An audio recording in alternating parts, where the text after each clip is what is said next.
All right, well, two things they say you don't talk about in mixed company is politics and religion.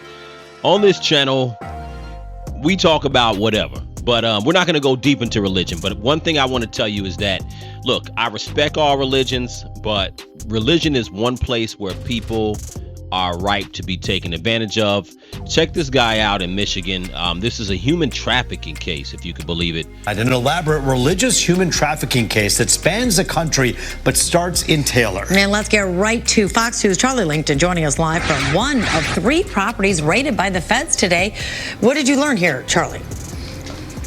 Well, we learned a lot. First of all, this is a big indictment that came down here. 10 counts, mostly, though, about human trafficking. There's some money laundering in here. But let me tell you, I'm at the Kingdom of God Global Church in Taylor, Michigan. That's it right there. It's a huge place where a lot has happened over the course here. You can see state police are here. FBI is here. But take a look at this guy, though. This guy's name is David Taylor. He is the subject of this. He's 53 years old. Yeah, my man looks crazy. Crazy. He looks like a human trafficker right there. He looks like the kind of guy that's going to hop out of one of those transport vans. He says he owns these call centers. That's what they're called, not only here, but in Tampa and Houston as well. He also says, at least according to the indictment, he is an apostle and Jesus is his best friend. He also has multiple face-to-face encounters with God. I'll bet he does have face-to-face encounters. That's what they all say. This is already becoming David Koresh-ish. Jim Jones is not the rapper, but Jim Jones, if you know, the religious leader from the 70s, and many others we can count on. Media, this center here is called the call center, where he's got what they call armor bearers. These are people that live and work here. They're unpaid, they're sleep deprived, and they must obey Taylor's orders, or if they defy God, they'll be punished. This is all part of the indictment. Home of the miracles today, broadcasting studios for David E. Taylor. Now, he has a whole call center in there. I'm curious to know this is not even funny. It's actually sad, because religion is one of those things where I think religion is a great thing. I think the premise of religion is great. I'm not here to talk about anybody's beliefs, what you should believe in. I think the premise of it is good. The problem sometimes is that when you have the wrong people, and again, this is why it gets spooky when you start, idolizing man, right? So without getting deep into religion here, it's when you start idolizing man, you got to be careful, because you can easily get exploited. And we've seen this happen in many churches. A lot of times, the average crooked church or the average crooked pastor is really getting you for your money, getting you for your tithes and donations, and trying to get your part of your check, just like the government, almost like it's a tax, right?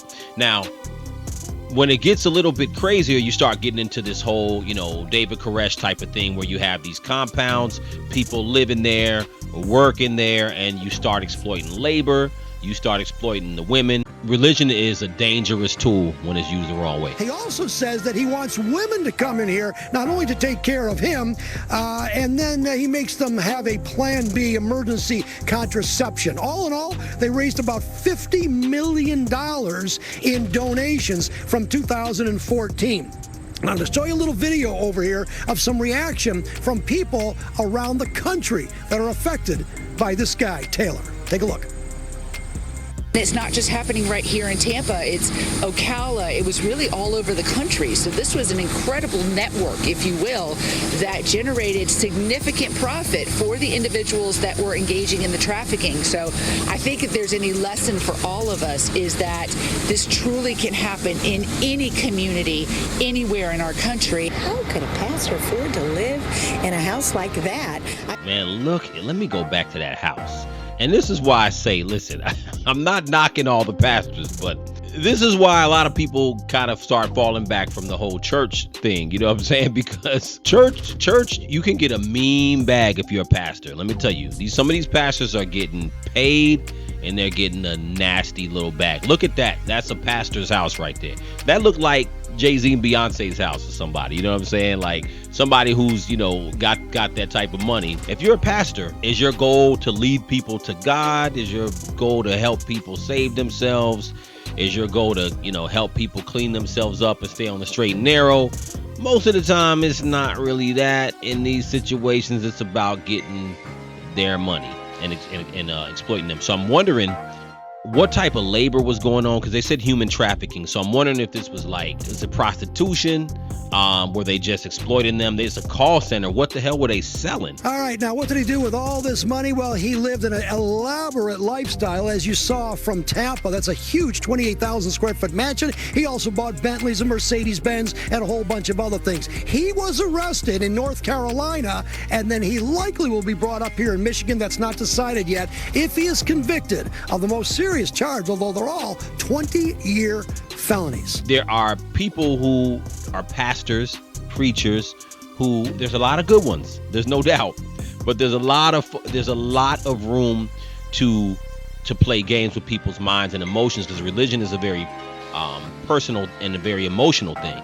So religion and politics, like I said at the top of this video, those are two things where you can play with people's minds, with religion and politics. With religion, even more than politics, because religion gets to the core of people's belief of who they are and what they should be doing in life. And these churches, man, they're not taxed, it's not taxable, they're exempt. Meanwhile, legitimate businesses are sitting here paying every other tax that you could think of when it comes to being a business, and these churches are exempt. The sad part of it is that there's a lot of people who are down and out and who really need spirituality and religion to help them, to get them through where they need to go. And you got pastors like this and churches just taking advantage of people.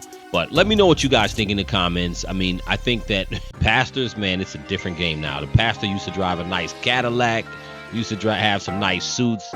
Now these pastors are building whole empires. This guy's like a Fortune 500 CEO with that house. But let me know what you guys think in the comments. Crucial Combo.